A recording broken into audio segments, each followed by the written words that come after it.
Maintenant, nous allons sécuriser notre application.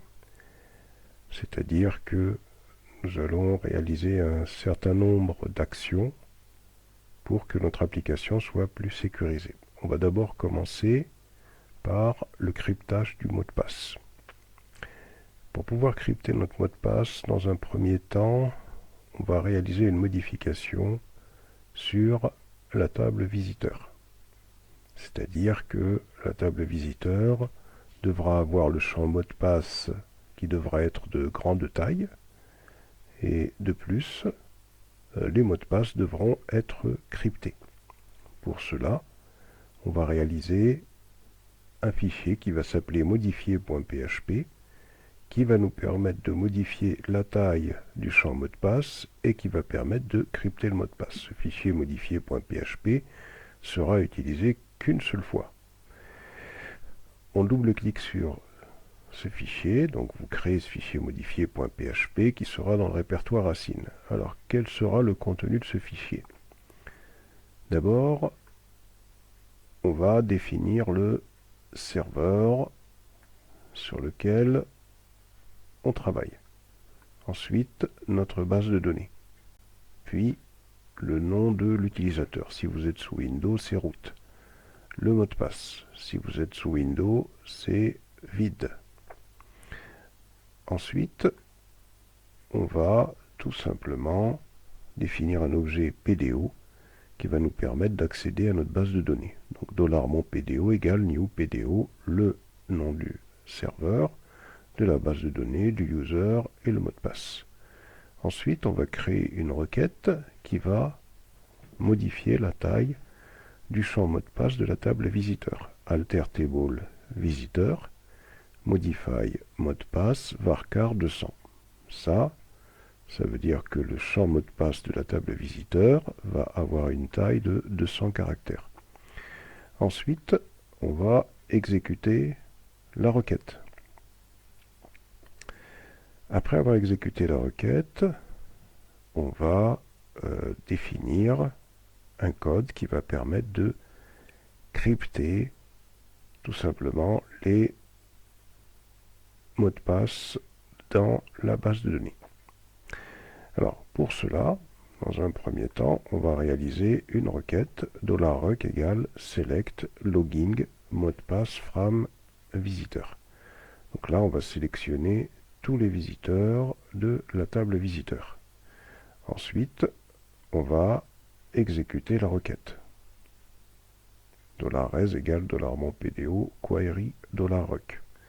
Puis, on va récupérer une ligne, la première ligne du résultat de cette requête. C'est-à-dire qu'on va récupérer le premier visiteur.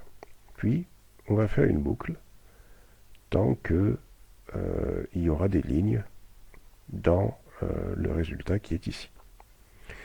Tant qu'il y aura des lignes, c'est-à-dire tant que la ligne ne sera pas nulle, qu'est-ce qu'on fait? On récupère le logging, on récupère le password, et on va tout simplement hasher le password, c'est-à-dire qu'on va le crypter.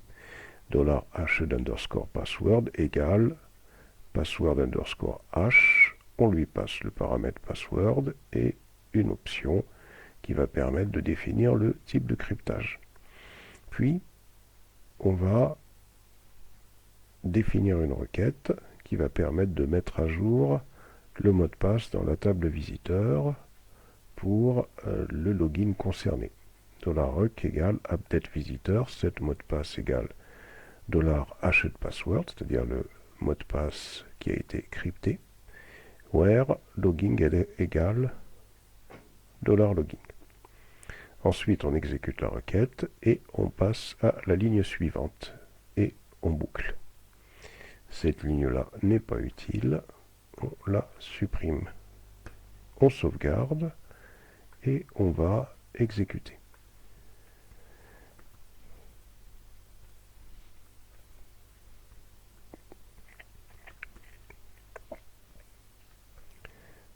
sb/modifier.php. On valide. Après avoir validé, normalement, on devrait obtenir une page blanche. Alors ici, je ne valide pas parce que ça a déjà été fait. Mais vous validez, vous devriez avoir une page blanche qui va apparaître puisqu'on n'a pas demandé de sortie de résultat. Ensuite, on passe sur l'invite de commande, sudo et su.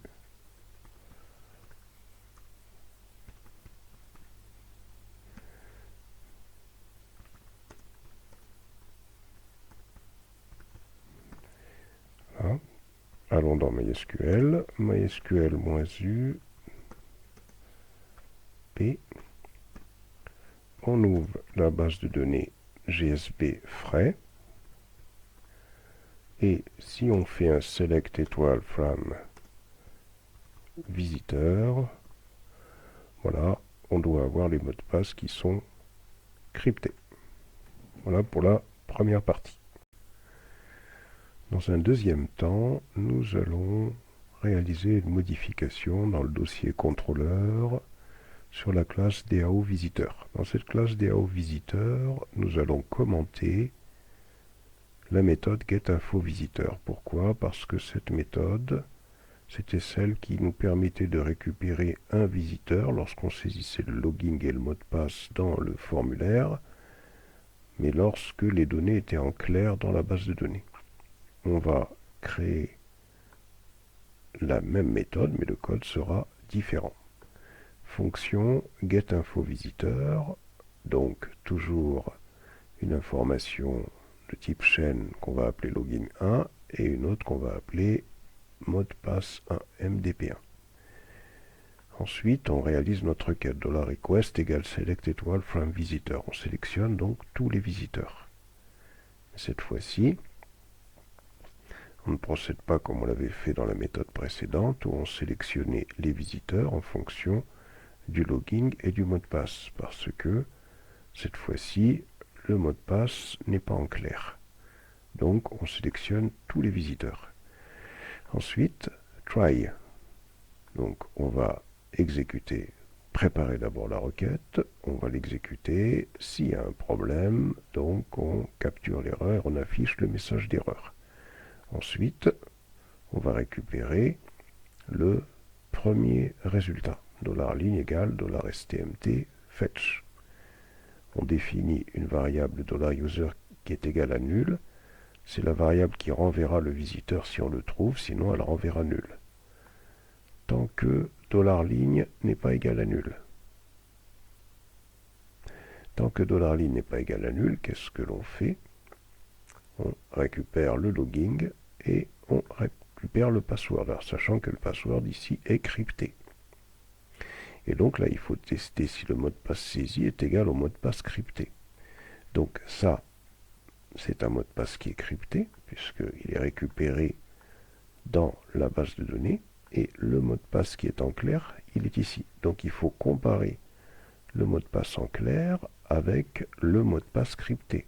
Pour faire ça, on va utiliser une méthode qui s'appelle passwordVerify.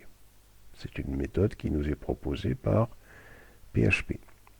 Et qu'est-ce que l'on va vérifier? On va vérifier que le mot de passe en clair, c'est-à-dire celui-là, correspond bien au mot de passe crypté. C'est ce que va faire cette méthode-là. Alors pourquoi cette méthode-là va fonctionner? C'est à cause du fait que tout à l'heure, on a utilisé, dans la méthode modifiée, on a utilisé la méthode suivante, password_hash, pour pouvoir crypter notre mot de passe.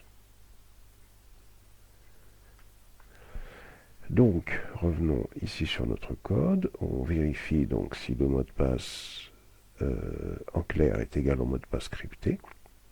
Et donc on récupère le résultat dans une variable. C'est-à-dire que cette variable, c'est un booléen qui sera égal à true si les deux mots de passe sont identiques, qui sera égal à false sinon. Ensuite, ici, on va faire un test. On va tester est-ce que les mots de passe sont identiques et est-ce que le login que l'on recherche est égal au login que l'on a récupéré dans la base de données. Si les deux logins sont identiques, qu'est-ce qu'on fait? On va instancier un objet visiteur. Cet objet visiteur Donc on va lui passer l'id qu'on a récupéré dans la base de données, on lui passe le nom, on lui passe le prénom, on lui passe le login, on lui passe le mot de passe en clair, on ne lui passe pas le password, parce que ce password-là, c'est un password qui est crypté. On lui passe le mot de passe en clair, c'est-à-dire le mot de passe que l'on a défini ici. Ensuite, on lui passe l'adresse, récupérée dans la base de données, le code postal, la ville et la date d'embauche. Puis, on va passer au résultat suivant.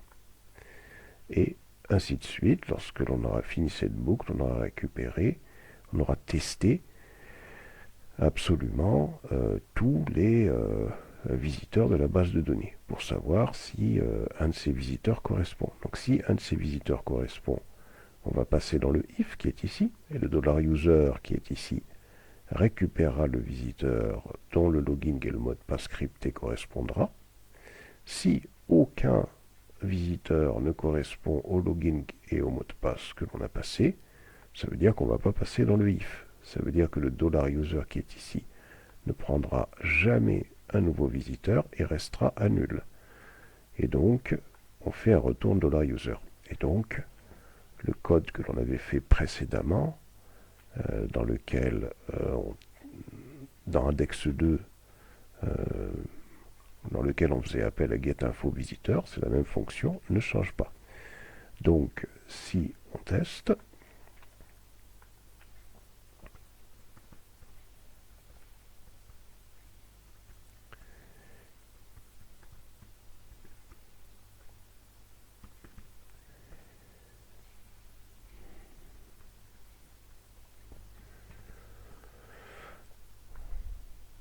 alors si on prend le comptable qui lui est vérifié en clair, ça fonctionne.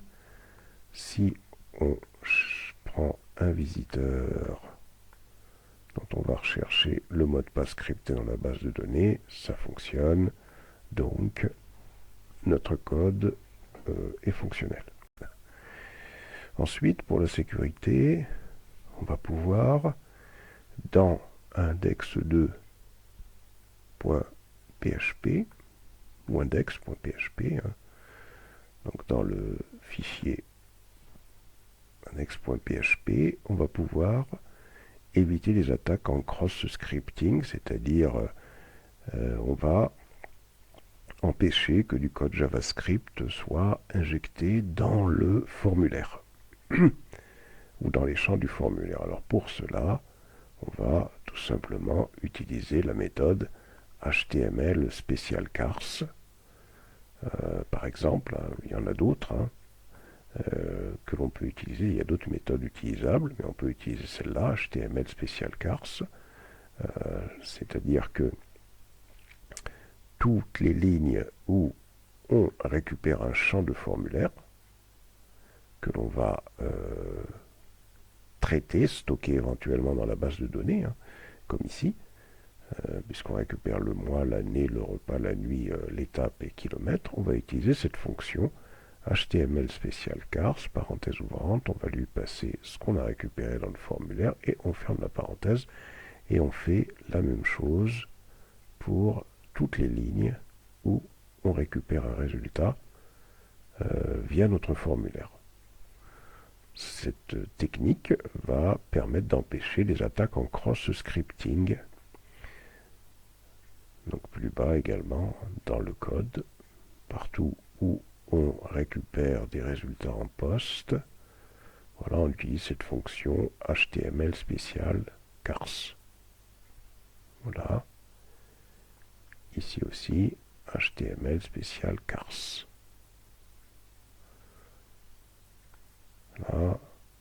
Et normalement, à ce niveau-là également, HTML special cars, normalement, on a fait tout le tour. Voilà. Donc, ça permet donc d'éviter les attaques en cross-scripting ici. Hop. Alors, cross-scripting, attaque.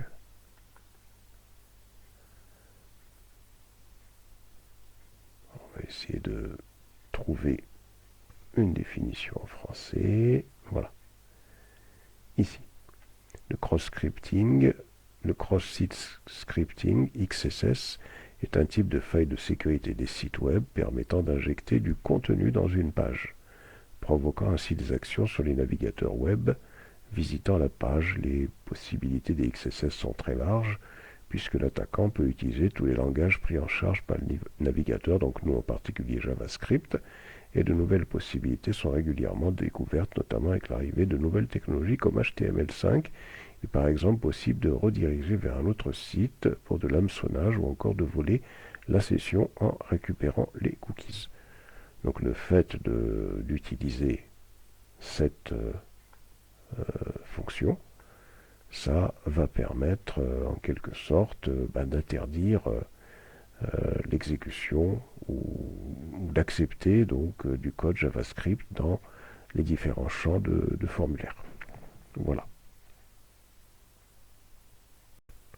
Donc il y a pas mal de choses que l'on a fait en matière de sécurité dans notre code JavaScript, dans notre code PHP plutôt. D'abord, au niveau de la DAO, on a utilisé au niveau de la connexion, on a utilisé ici l'objet PDO. Alors cet objet PDO, c'est un objet qui nous permet de créer dans nos différentes DAO des requêtes préparées. Les requêtes préparées se présentent comme suit. Ça permet d'utiliser des paramètres dans notre requête et ça évite, puisque plus bas ici on affecte ces paramètres avec des valeurs, ça évite de ne pas avoir une requête en dur dans laquelle on pourrait donc réaliser des injections SQL. Donc ça, c'est la première sécurité qu'on a utilisée ici dans notre code. La deuxième sécurité a consisté à utiliser dans les différents formulaires, on a soumis nos différents formulaires, nous les avons soumis en post.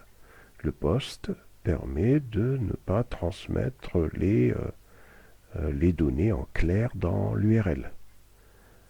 Les get, on a soumis tout simplement, on a utilisé le get pour la soumission pour l'utilisation avec les URL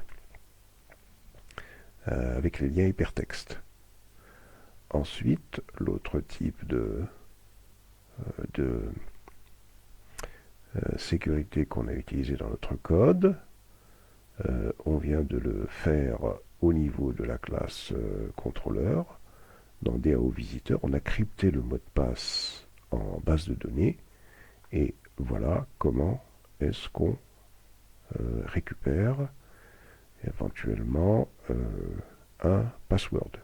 Donc ici on utilise la fonction password verify. Et enfin, on vient d'utiliser la fonction.